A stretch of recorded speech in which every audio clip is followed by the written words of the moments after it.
What if I tried on one of your dresses? The question hung in the still afternoon air, fragile and absurd, like a soap bubble I was afraid to pop.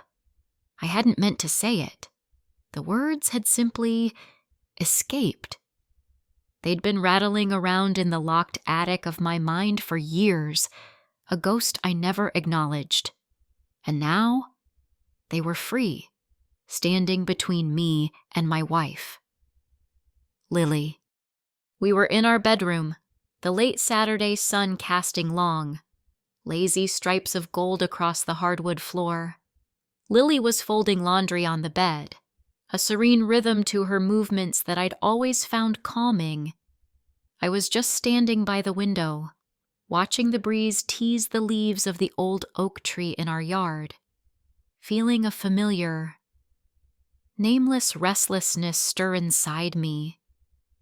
It was a feeling I often got in quiet moments, a sense of being in the wrong skin, a quiet hum of dissonance under the surface of my life. I expected a laugh, or maybe a confused, slightly concerned furrow of her brow. I'd prepared my defenses, a quick, self-deprecating chuckle, a dismissive wave of the hand. Just kidding. Of course. Crazy thought. But Lily didn't laugh. She simply stopped folding. A pair of my jeans held loosely in her hands. She looked at me, her head tilted, and her eyes those warm, hazel eyes that had seen every version of me for the past 10 years held no judgment. Instead, there was a spark of something I couldn't quite name. Gentle curiosity. Perhaps. Okay, she said, her voice as soft as the sunlight. Let's try it. I'd love to see. My heart hammered against my ribs. A frantic drumbeat against the quiet room. This wasn't how it was supposed to go. She was supposed to shut it down, to laugh it off, to give me the excuse I needed to shove the thought back into its box and lock it away for another decade. But she hadn't. She had opened the door. I was mostly joking, I stammered, the words feeling like a lie even as I said them. Lily set the jeans down and walked towards me. She didn't crowd me. She just stood close enough for me to feel the warmth radiating from her. Were you? Alex, she asked, her voice low and intimate. It's okay if you weren't. It's just us here. Just us. The two of us in the sanctuary of our home. A space built on a foundation of trust I was suddenly terrified of testing. The secret was a living thing now, pulsing in the space between us, for as long as I could remember. I'd been drawn to the textures and shapes of women's clothing. It was a strange, shameful fascination I'd never dared to explore. In my teens, I'd secretly browse catalogs, my eyes lingering on the flow of a silk skirt or the delicate tracery of a lace blouse. I'd told myself it was just an aesthetic appreciation, a quirk. But deep down, a whisper persisted. What would that feel like? Now. The whisper had become a spoken question, and my wife was waiting for an answer. I swallowed hard, the sound loud in the silence. No, I admitted, my voice barely audible. I wasn't joking. A slow, beautiful smile spread across Lily's face. It was a smile of pure understanding, a smile that unburdened me of a weight I hadn't even realized I was carrying. Okay, she said again, taking my hand. Her fingers were warm and steady around mine. Come on. She led me to her closet. It was a walk-in, a small room that always smelled faintly of her perfume, a mix of vanilla and something floral I could never identify. It was her space, filled with the architecture of her identity, the sharp blazers she wore to her graphic design job, the soft, worn-out sweaters for lazy Sundays, and the dresses, rows of them, in every color and fabric. They were a landscape of silks, cottons, satins, and velvets. This was forbidden territory, a world I had only observed from the outside. Being led into it now felt like being given a key to a secret garden. My breath hitched. I felt an almost dizzying mix of terror and exhilaration. My body felt too big, too clumsy, too angular for this world of soft lines and delicate materials. I was an intruder. "You don't have to be nervous," Lily said, sensing my hesitation. She ran a hand along a row of hanging dresses, the plastic hangers clicking softly. "It's just a game. A little bit of fun." But it didn't feel like a game to me. It felt monumental. Her hand stopped on a particular dress. It was one of my favorites on her, one she wore on warm summer evenings when we'd go out for dinner. A simple A-line dress, made of a silky, satin-like material in a shade of dusty rose. It was sleeveless, with a modest neckline, and fell to just above her knees. She pulled it from the closet. The fabric shimmered in the dim light, catching the golden sunbeams and seeming to glow from within. It looked liquid, like poured champagne. "How about this one?" she suggested. "The material is soft." I stared at it, my throat tight. I couldn't form words, so I just gave a jerky nod. My hands were sweating. I felt a profound sense of unreality, as if I were watching a scene from a movie instead of living it. The man in this scene was about to do something that would change everything, and I wanted to scream at him to stop, to turn back. But I was powerless. "Go on, get changed," she encouraged, her voice gentle. "I'll wait outside." She handed me the dress and slipped out of the closet, closing the door softly behind her. I was alone with the scent of her perfume and the shimmering pink dress in my hands. The material was cool and impossibly smooth against my calloused fingertips. It felt alien, yet strangely compelling. My hands trembled as I undressed. My own clothes felt heavy and coarse in comparison, the rough denim of my jeans, the thick cotton of my t-shirt. They were my uniform, my armor. Taking them off felt like shedding a protective layer, leaving myself vulnerable. Then there was only the dress. Lifting it felt like a sacred act. The fabric was so light it seemed to float. I pulled it over my head. There was a moment of disorientation as the soft material slid over my face. A brief, perfumed darkness. Then it fell, cascading over my shoulders, my chest, my torso. The sensation was electric. It wasn't just fabric, it was a complete reordering of my senses. Where my clothes would normally bind or hang, this whispered. The cool satin skimmed over my skin, a constant, gentle caress. I felt the air on my arms and legs in a way I never had before. My body, which had always felt so solid and utilitarian, suddenly felt sensitive. Every nerve ending seemed to be awake and alive. The dress settled around my frame, its soft weight a delicate pressure against my collarbones and the slight curve of my waist. It was entirely wrong, and yet it felt breathtakingly right. My heart was pounding, a wild, frantic rhythm. I stood there for a long moment in the semi-darkness of the closet, just breathing in her scent, feeling the slide of the fabric against my skin. A part of me, the part that had policed my thoughts for decades, was screaming in shame and panic. This is wrong. This is perverse. What are you doing? But another part, a quiet, long-suppressed voice, whispered back with a sense of profound relief. Finally.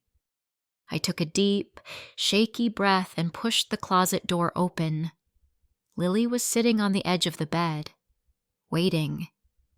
When she saw me, her eyes widened slightly, and that gentle, encouraging smile returned. She didn't laugh. She didn't look shocked. She just looked at me. "Wow," she breathed. My face was burning. I felt a desperate urge to cover myself, to run back into the closet and tear the dress off. I crossed my arms over my chest, a gesture that felt awkward and unnatural with the sleeveless cut of the dress.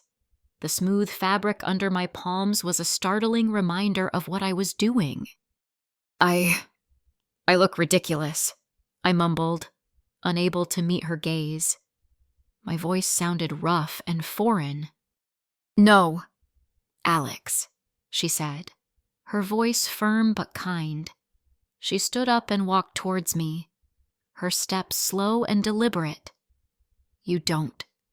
Turn around. Let me see." Hesitantly, I did as she asked. I felt her hands on my shoulders, gently turning me back to face her. She smoothed the fabric over my broad shoulders, her touch sending a shiver through me.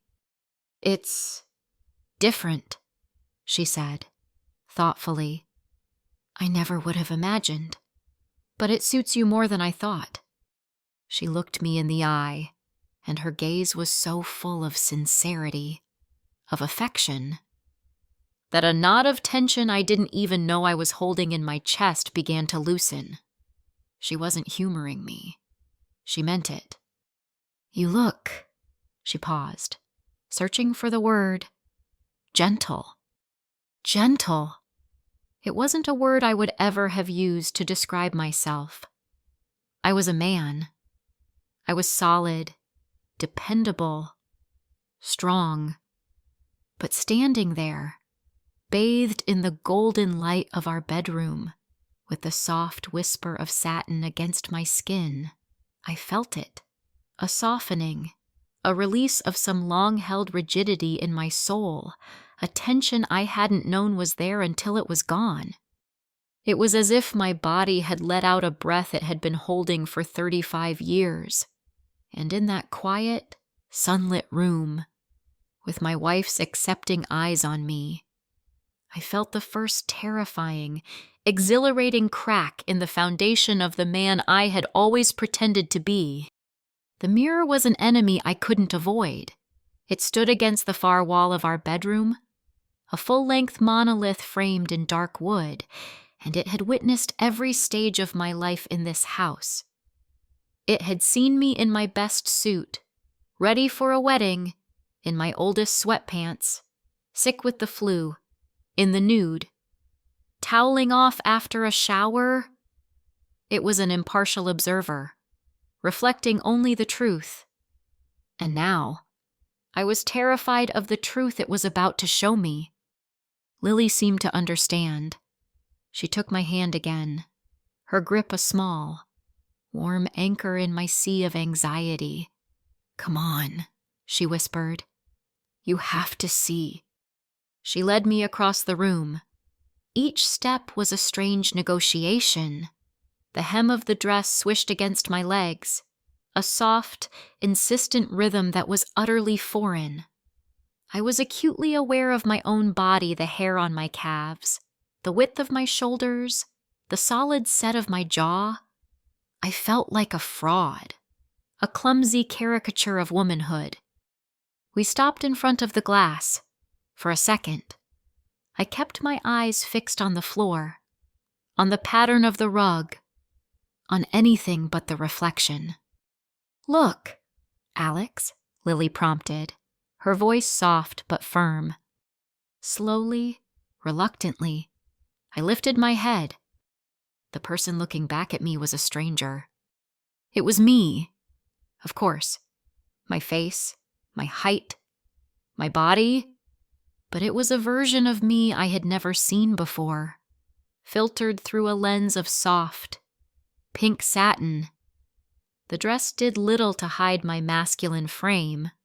My shoulders seemed impossibly broad, my arms too muscular. The fabric stretched taut across my chest and back. And yet, there was something else. The simple, elegant cut of the dress softened my lines. The gentle drape of the fabric created an illusion of curves where there were none. My face was flushed, my eyes wide with a mixture of shock and something else I couldn't identify, a flicker of recognition. I brought a hand up to my chest, feeling the smooth, cool material under my palm. The man in the mirror did the same. We were connected. This stranger and I look like a joke, I said, the words catching in my throat. No, Lily said immediately. She came to stand behind me, her reflection appearing next to mine. She wrapped her arms around my waist from behind, resting her chin on my shoulder. in the mirror. We looked like a strange, mismatched couple. That's your fear talking. Look past that. Look at your eyes. I forced myself to really look. Past the shock, past the shame. My eyes were a different color in this light. Darker, deeper. They held a vulnerability I rarely allowed myself to show. "What do you see?" she murmured, her breath warm against my ear. "I see someone who's scared," I admitted. "I see that too," she said, "but I also see curiosity and a little bit of excitement." She was right. Beneath the terror, a thrill was coiling in my stomach. It was the dangerous, intoxicating feeling of standing on a cliff edge. Part of you wants to pull back to safety, but another part wonders, with a dizzying lurch, what it would be like to fly. Lily smiled at our reflection. "You know what this needs," she said, her tone suddenly playful. She released me and darted over to her vanity table. A few finishing touches. My stomach plummeted. "Lily, no, I don't think—" "Shh, just trust me." She returned with a tube of lipstick in her hand. It was a soft, rosy shade, not too bold. Before I could protest, she gently tilted my chin up with her fingers.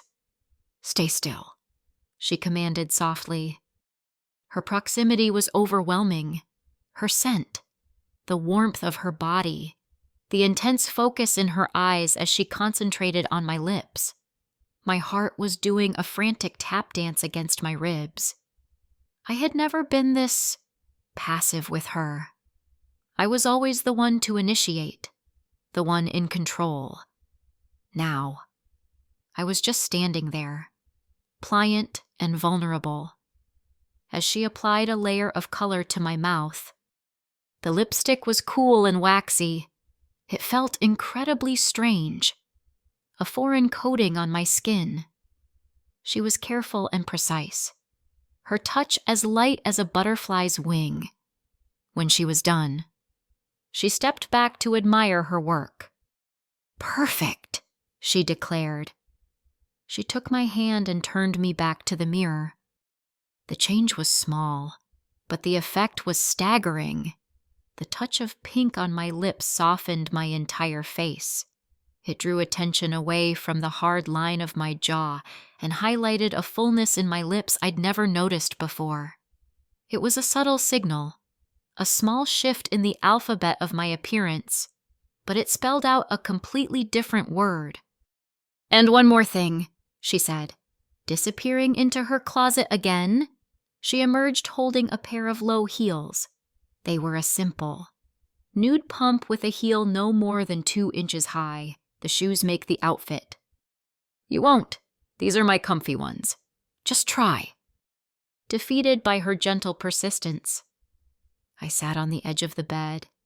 My feet felt huge and clumsy as she helped me slide them into the shoes. They were tight, pinching my toes. The sensation of having my heel elevated, my weight pitched forward, was completely disorienting. When I stood up, I wobbled precariously.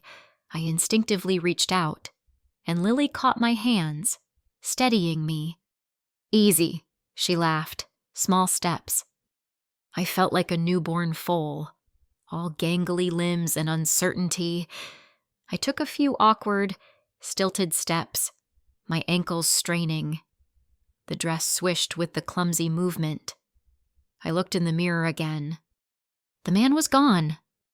In his place stood a strange, androgynous creature, a tall, broad-shouldered figure in a pink dress, with a hint of color on its lips, perched awkwardly atop a pair of delicate heels. The image was jarring, dissonant. It was a collage of contradictions, masculine and feminine, strong and fragile, confident and terrified. And then Lily said the word that shattered me. She squeezed my hands, a wide, genuine smile lighting up her face. "You know, you're actually really cute." Cute. Not handsome, not ridiculous, cute. It was a word that had never been applied to me in my entire life. It was a word for puppies, for children, for her. It was a soft word, a gentle word. And hearing it directed at me, at this strange reflection in the mirror, caused something inside me to fracture. A wave of emotion so powerful and unexpected washed over me that my eyes stung with tears. It was a confusing cocktail of shame, embarrassment, and a deep, aching pleasure that resonated in a part of my soul I didn't know existed. The shame was for wanting it, for the part of me that thrilled at the compliment. The pleasure was for being seen, not as Alex, the reliable husband, the stoic man, but as this other person, this softer, more vulnerable being in the mirror, for the first time. Someone had looked at the part of me I had kept hidden my entire life and had not recoiled in disgust. They had called it cute. That night, long after we had returned to our normal clothes and the dress was hanging back in the closet, I lay awake in the dark. The ghost of the satin still lingered on my skin. I could still feel the phantom pressure of the heels, the waxy smoothness of the lipstick on my lips. I replayed the scene in my mind, over and over. The reflection in the mirror, the sound of Lily's voice, the feel of her hand in mine. I was terrified of what I had unlocked, of the door I had opened. I was afraid of where it would lead, of what it meant about me. But underneath the fear, a new feeling was taking root, a dangerous, seductive hope. The hope that the stranger in the mirror wasn't a stranger at all. The hope that, after all these years, I was finally, truly, seeing myself for the first time. And I was desperate, with an urgency that shook me to my core, to see him or her again. What started as a one-time game quickly became our secret ritual. It wasn't spoken of during the day. We were still Alex and Lily, going to work, making dinner, talking about bills and politics. But when evening came, a quiet, unspoken understanding would pass between us. A look, a small smile, and I would find myself drawn back to the closet. The terror of that first time never fully went away, but it was soon overshadowed by a powerful, addictive curiosity. Each session became an exploration, a new layer of this hidden self to uncover. Lily was my gentle, enthusiastic guide on this strange new continent. "Let's try something with long sleeves tonight," she'd say, pulling out a soft, emerald green wrap dress. "I think this color will look amazing on you." Or, "You know what would be perfect with this skirt? Stockings." The first time I wore stockings was a revelation. Lily had bought them specially a pair of sheer, black, thigh-highs with a delicate lace band at the top.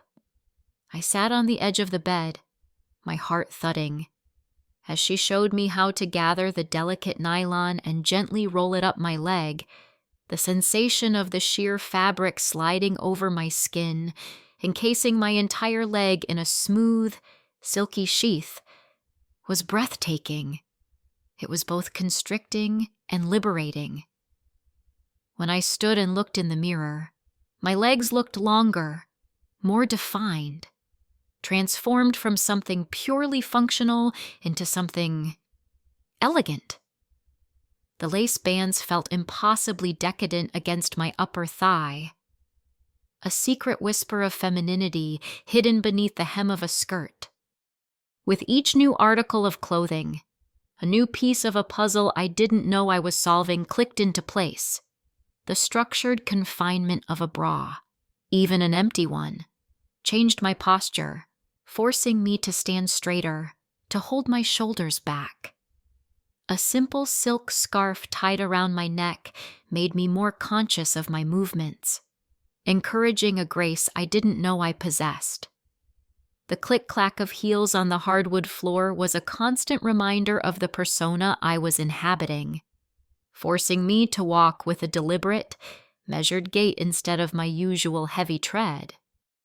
These weren't just clothes, they were a new language for my body. One evening, about a month into our nightly experiments, Lily was sitting at her vanity, brushing her hair. I was perched on the edge of the bed, wearing a simple navy blue dress and feeling particularly self-conscious. I was fiddling with the hem, my gaze fixed on my lap. "You need a name," she said suddenly, her eyes meeting mine in the vanity mirror. I blinked. "A name I have a name." "Alex is a great name," she smiled. "But he's not the one wearing my favorite dress right now." "She is." She gestured with her brush to my reflection. The word sent a jolt through me. I'd thought of myself as me in a dress, a man playing a part, but Lily saw something else. She saw a different person. "When you're dressed like this," she continued, her voice soft and thoughtful, "you're different. You're quieter, softer. You hold yourself differently. You deserve your own name." I had no answer. The idea was both thrilling and terrifying. To give this persona a name was to give it life, to acknowledge it as something separate, something real. Lily turned around on her stool to face me. I was thinking, what about Lynn? Lynn! It was simple, elegant. It was close to her own name, a subtle link between us, and it hovered on the edge of androgyny, a safe, liminal space. It wasn't a jarring, overly frilly name. It felt possible. "Lynn," I repeated, the name feeling strange and foreign on my tongue. "Lynn," she affirmed, her eyes sparkling. "Hello. Lynn, it's so nice to finally meet you." She said it with such warmth, such genuine welcome, that I couldn't help but smile, a real, shy smile that reached my eyes. And in that moment, something shifted. The costume I was wearing began to feel less like a disguise and more like a skin. The introduction of Lynn changed the dynamic of our ritual. It was no longer just me, Alex, borrowing my wife's clothes. It was Lynn visiting us for the evening. "Lynn, sweetie, can you come here for a second?" Lily would call from the bathroom, holding a tube of mascara. "Let's make your eyes pop." At first, I'd laugh, feeling a blush creep up my neck. But soon, I found myself responding to the name without thinking. Hearing her call me Lynn made my heart do a little flip-flop. It was a secret, intimate language just for us. It validated the feelings I was having, giving them a name and a space to exist. Lynn's existence began to bleed into my everyday life in subtle ways. I found myself paying more attention to details. I started noticing the cut and fabric of women's clothes on the street, not with a vague, shameful longing, but with a more educated, appreciative eye. That blouse would have a lovely drape. Those shoes look elegant, but probably painful. My own movements began to change. I stopped slouching. I found myself making smaller, more deliberate gestures. At work, my boss commented that I seemed calmer, more thoughtful in meetings. I attributed it to better sleep, but I knew the truth. It was Lynn. The practice of being Lynn, of inhabiting a persona that required grace and self-awareness, was teaching me a new way to be in the world. Even when I was in my drab suit and tie, one evening, I was sitting on the sofa as Lynn, wearing a soft cashmere sweater dress that felt like a hug. Lily was curled up next to me, reading a book. The house was quiet, except for the gentle hum of the refrigerator. It was a perfectly normal, domestic scene. Yet it felt revolutionary. "You seem happy," Lily observed, not looking up from her book. The question caught me off guard. Was I happy? My life as Alex was good. I had a stable job, a loving wife, a comfortable home. I had nothing to complain about. But happiness wasn't a word I'd use. Content, maybe stable, but not happy. But as Lynn, I felt a lightness, a sense of rightness that was entirely new. "I am," I said, and the honesty of the admission surprised me. "I am happy right now." I looked down at my hands, resting in my lap. They looked different against the soft gray cashmere, less rough. But I'm also scared. Lily closed her book and gave me her full attention. "What are you scared of, sweetie?" "I'm scared that I like this too much," I confessed, the words tumbling out in a rush. "I'm scared of what it means, and I'm terrified that if I take this off, if Lynn goes away, I won't know who I am anymore. Or worse, I'll know exactly who I am and I'll have to go back to pretending I'm not." It was the first time I had voiced my deepest fear, that this wasn't a game or a phase, that the clothes weren't a costume, but a key, unlocking the person I was always meant to be, and that the life I had built as Alex was the real costume. Lily moved closer and took my hand. She didn't offer easy reassurances or psychoanalyze me. She just held my hand, her presence a solid, unwavering support. "Maybe this is the real you, Alex," she said softly, using my old name to make her point. "Maybe Lynn isn't someone you're becoming, but someone you're finally allowing yourself to be. You were always in there. I just gave you a key to the closet door." She leaned in and rested her head on my shoulder, a gesture of such simple, profound acceptance that tears pricked my eyes. I leaned my head against hers, closing my eyes and breathing in her scent, the soft cashmere, the faint smell of her shampoo, the quiet comfort of our home. In that moment, I felt a sense of peace that had eluded me my entire life. The conflict between Alex and Lynn, between the man I was supposed to be and the woman I felt I was becoming, momentarily ceased. There was no Alex. There was no Lynn. There was just me, a person being loved wholly and completely for exactly who I was, and for now. That was more than enough. The four walls of our bedroom had become Lynn's entire world. It was a safe, warm, and loving world. But it was also a cage, a beautiful, comfortable cage. The idea of taking Lynn outside, of exposing her to the harsh, unpredictable light of day, was a recurring nightmare, but it was also a persistent, tantalizing fantasy.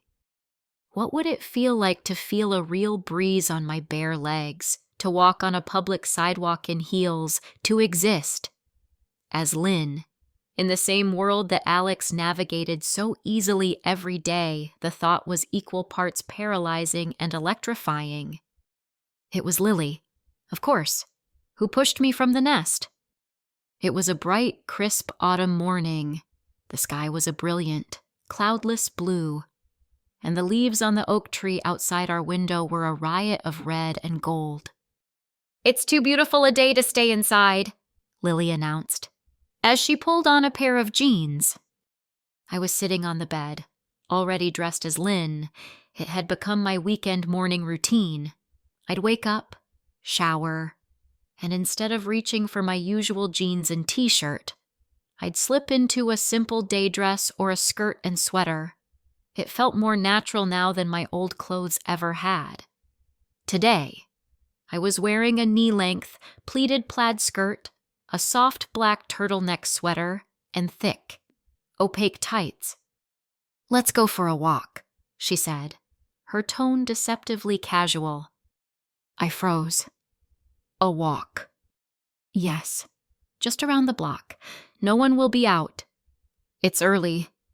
We'll just go to the end of the street and back." My heart began to pound a frantic, panicked rhythm. "No, I can't. Lily, I can't." The excuses flooded my mind. Someone will see. They'll know. They'll laugh. They'll yell. Our quiet, suburban street, usually a source of comfort, suddenly seemed like a gauntlet of judgment. "Hey," she said, coming to sit beside me on the bed. She took my hand, which was trembling. "Look at me." I forced myself to meet her gaze. "You look beautiful," she said, her voice full of conviction.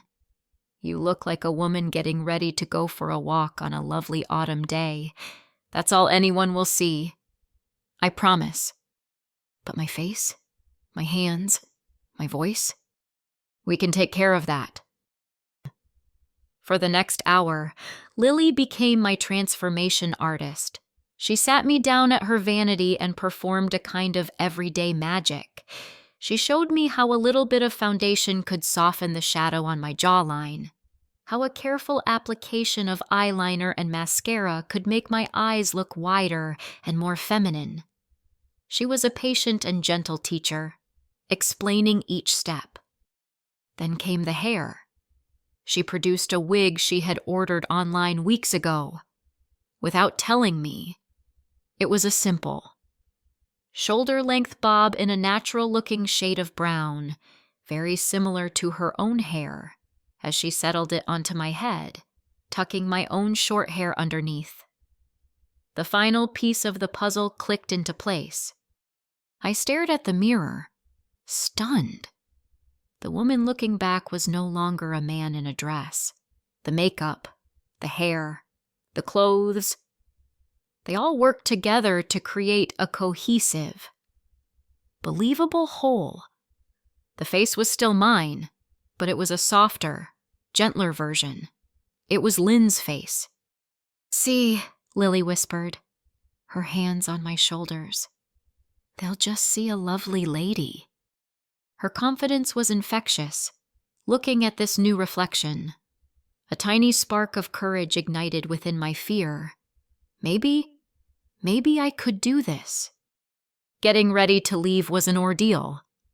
I put on a light coat and a pair of flat, comfortable ankle boots that Lily owned. Every sound from outside a passing car, a dog barking, made me jump. By the time we stood at the front door, my palms were sweating and I felt sick with nerves. "Ready?" Lily asked, her hand on the doorknob. I took a deep, shaky breath. No. But let's do it anyway.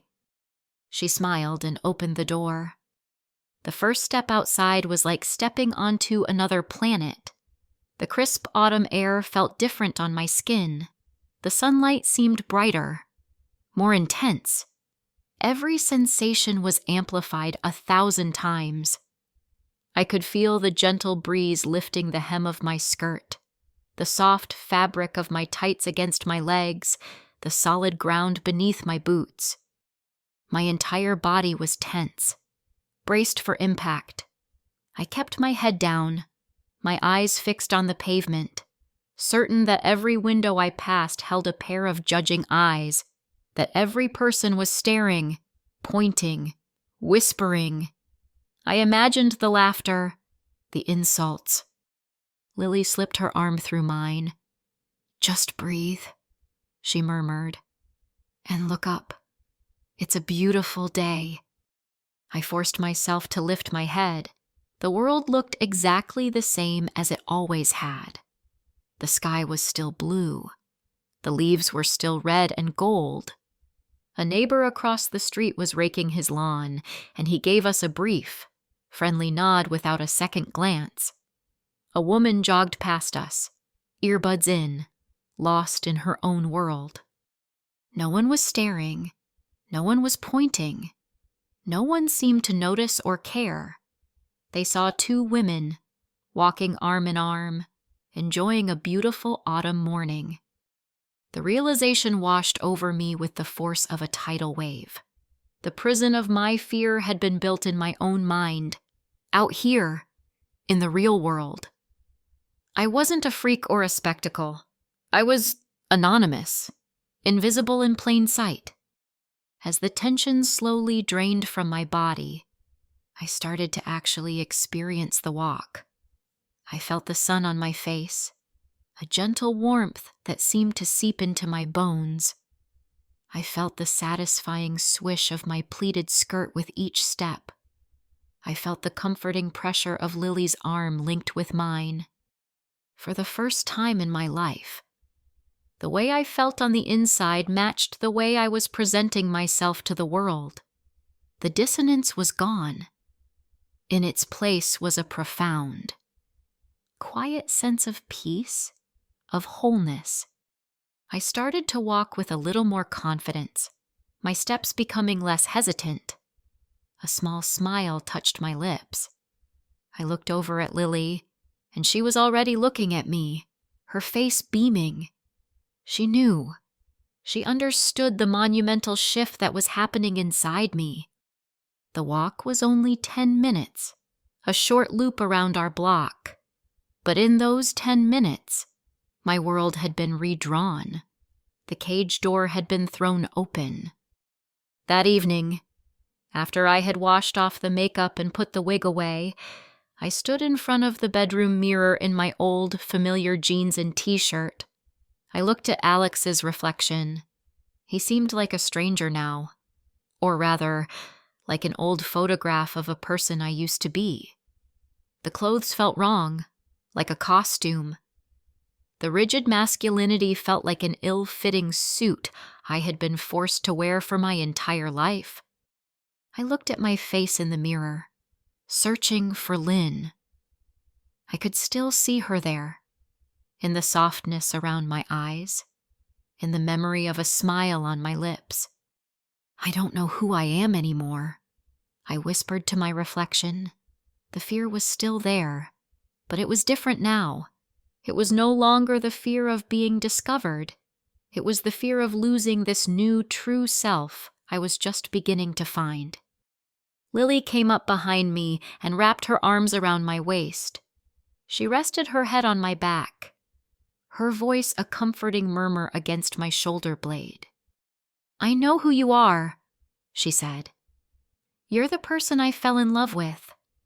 The kind, gentle soul I always knew was there. It doesn't matter if your name is Alex or Lynn. It doesn't matter if you wear a suit or a skirt. I love you, whatever form you take." I leaned back into her embrace, closing my eyes, The image of Lynn, her face, her clothes, her confident stride on the sunlit street was burned into my mind. The walk hadn't been a test or an experiment. It had been a homecoming. I had stepped out into the world not as a man in disguise, but as myself. And the world hadn't ended. In fact, for the first time. It felt like my world was just beginning.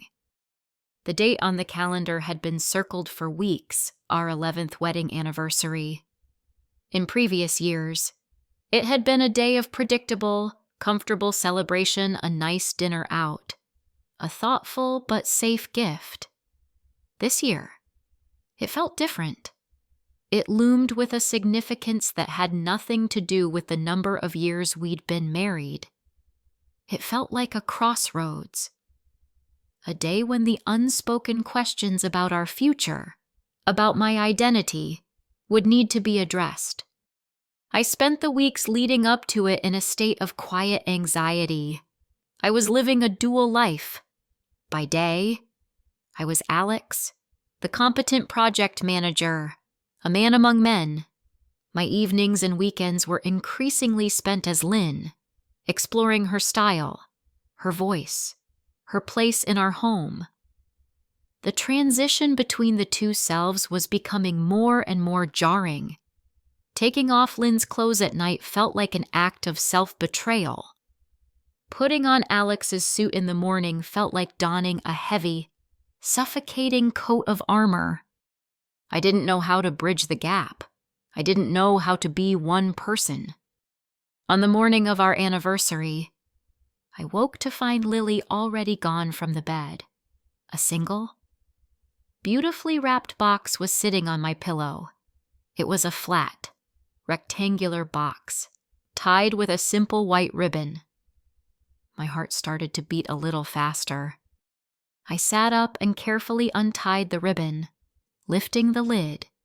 Inside, nestled in layers of tissue paper, was a dress.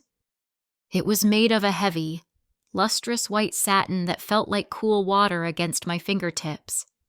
It was breathtakingly simple and elegant, a sleeveless sheath with a graceful cowl neckline that fell to just below my knees. It wasn't a wedding dress, but it evoked the same sense of sacredness, of occasion. Tucked into the folds of the fabric was a small card. In Lily's elegant script, it read, "For the day you marry your true self, I'll be your maid of honor. All my love, L." Tears welled in my eyes, blurring the words. It wasn't just a dress. It was a statement. It was permission. It was an acknowledgement of my journey and a celebration of the person I was becoming. It was the most profound and understanding gift I had ever received. I spent the day in a daze, the white dress hanging on the outside of the closet door, a silent, luminous promise. We didn't go out for dinner that night. Instead, Lily cooked my favorite meal, and we ate by candlelight in our own dining room. The whole evening felt charged with a quiet, joyful anticipation.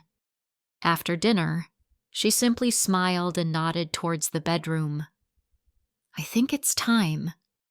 I walked into the bedroom, my hands trembling slightly. I undressed slowly, deliberately, this time. There was no shame, no fear. This felt different from all the other times I had dressed as Lynn. This wasn't an exploration or an experiment. This was a ceremony. I lifted the white satin dress from its hanger. The fabric was heavy, substantial. It felt important. I slipped it over my head, and the smooth, cool material cascaded over my body, settling around me like a second skin. It fit perfectly, as if it had been made just for me. The elegant drape of the cowl neckline softened my collarbones, and the simple cut of the sheath didn't try to hide my frame, but rather to celebrate its long, lean lines. I put on the wig and applied a little makeup, just enough to feel polished, to feel complete. Then, I turned to the mirror. The person who looked back at me was not Alex, nor was it the tentative, awkward Lynn from those first few weeks. The woman in the mirror was poised, serene, and beautiful. There was a light in her eyes I had never seen before, a quiet confidence that seemed to radiate from within. In the soft light of the bedroom, in the pristine white of the dress, I saw a person who was whole, complete. When I saw that reflection, I knew, with a certainty that settled deep in my bones, that there was no going back. I couldn't put Alex's armor back on. I couldn't pretend to be him anymore. The charade was over. I turned as Lily entered the room. She was holding a small bouquet of white freesias, my favorite flower.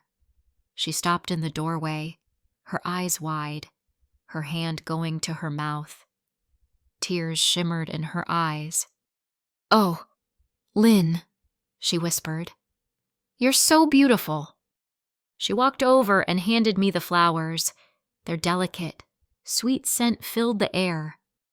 "I don't want to pretend anymore."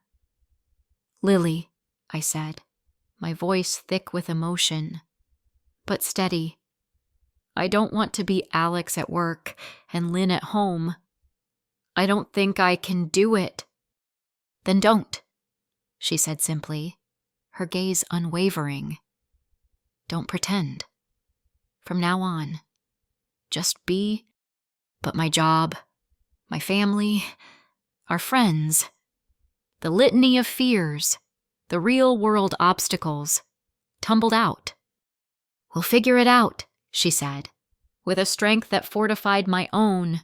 "We'll figure it all out, together, but tonight is not about them. Tonight is about you."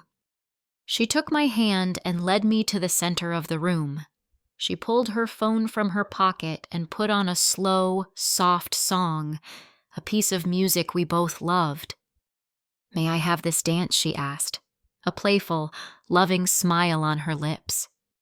I nodded, unable to speak past the lump in my throat.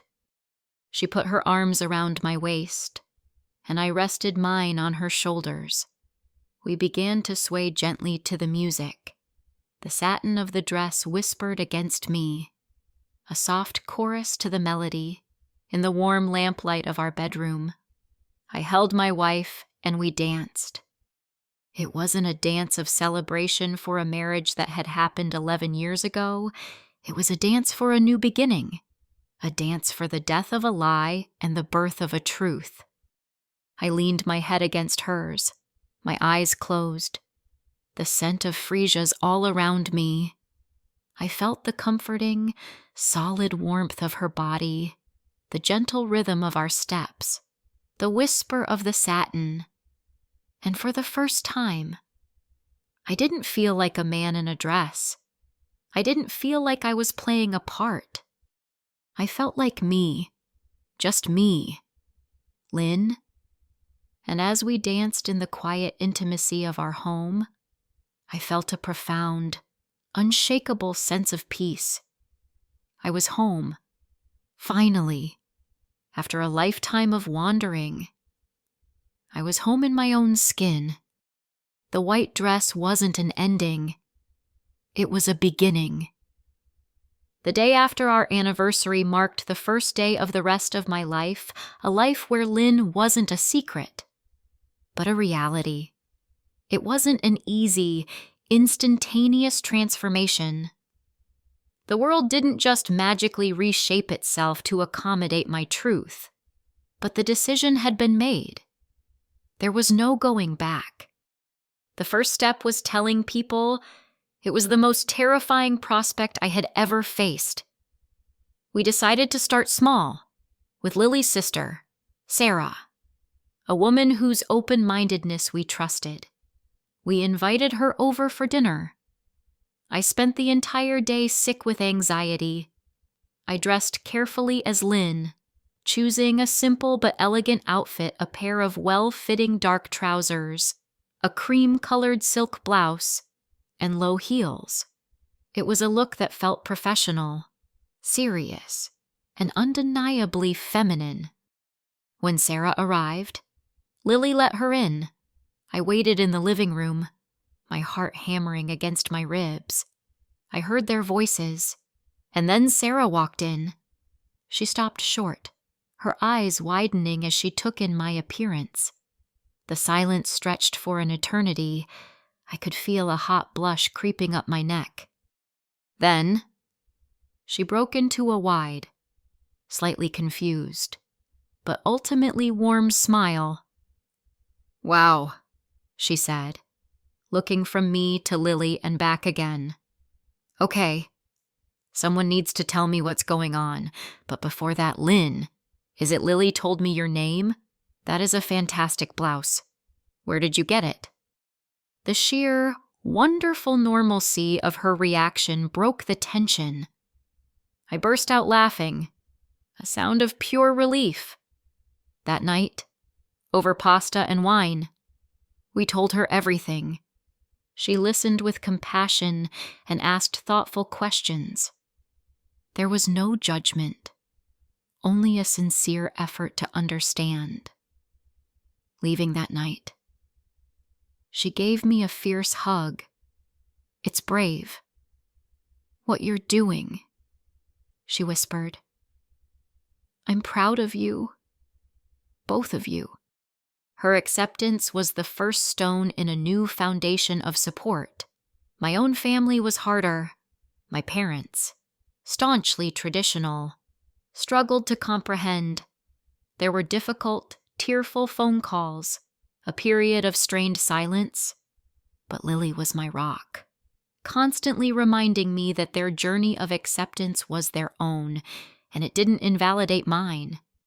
Work was the highest hurdle. After weeks of planning with Lily and consulting with my company's HR department, I walked into the office as Lynn. The day was a blur of stares, whispers, and awkward encounters, but it was also sprinkled with surprising moments of grace. A female colleague I barely knew stopped by my desk to tell me she loved my shoes. My closest work friend, after a moment of stunned silence, simply said, "Okay, so, Lynn, do you still want to get lunch on Friday?" Slowly, painstakingly, a new normal began to take shape. Lynn became my only name. Alex became a memory, a role I had played for a very long time. There were still hard days when a stranger's snicker or a misgendering comment felt like a physical blow, but those moments were eclipsed by the profound, daily joy of simply being myself. I discovered small pleasures I'd never allowed myself. The simple act of getting a manicure, the joy of finding a skirt that twirled just right, the camaraderie I found in conversations with other women, sharing experiences I now understood on a visceral level. But the most beautiful transformation was in my marriage. With the pretense of Alex gone, the dynamic between Lily and me blossomed into something deeper and more honest than I could have ever imagined. The rigid, traditional roles of husband and wife dissolved. We were no longer defined by those boxes. We were simply two souls, two partners, navigating the world together. I learned to be vulnerable, to let her be the strong one when I was feeling fragile. She, in turn, felt a new freedom, no longer needing to fit into the mold of the supportive, perfect wife. We could be messy, complicated, and completely ourselves with each other. Our intimacy reached a new level, one built not on prescribed roles, but on a raw, authentic connection. One evening, months into my new life, Lily and I were sitting on the back porch, watching the sunset paint the sky in shades of pink and orange. I was wearing a simple cotton summer dress, my bare feet propped up on the railing. "You're not as tense anymore," she said, her head resting on my shoulder. "You used to carry so much tension in your shoulders. It's gone now." I thought about that. She was right. The constant, low-grade hum of anxiety that had been the soundtrack to my life was gone. The effort it took to perform masculinity, to constantly police my gestures, my voice, my emotions, it had been exhausting. And I hadn't even realized it until it was gone. "I didn't know how heavy that costume was until I finally took it off," I said quietly. She squeezed my hand. "I'm so glad you did. I feel like I know you now, for the very first time." "You always knew me," I said, turning to look at her. "You were the only one who saw me, even when I couldn't see myself." In her eyes, I saw my own reflection, not the distorted, unhappy man I used to see in the mirror, but Lynn, calm, happy, and loved. Her love had been the mirror that showed me my true self. I realized then that the journey hadn't really been about the dresses, the makeup, or the name. Those were just the tools, the catalysts. The real transformation had been about dismantling a lifetime of fear and shame to uncover the person who had been there all along. The dresses didn't make me a woman. They simply gave me the courage to see the woman who was already inside. The sun dipped below the horizon, and the first stars began to appear in the twilight sky. A gentle breeze picked up, rustling the leaves and lifting the hem of my dress. I didn't shiver. I didn't feel exposed. I just felt the cool air on my skin and the warmth of my wife beside me. And in that perfect, peaceful moment, I felt completely, utterly free.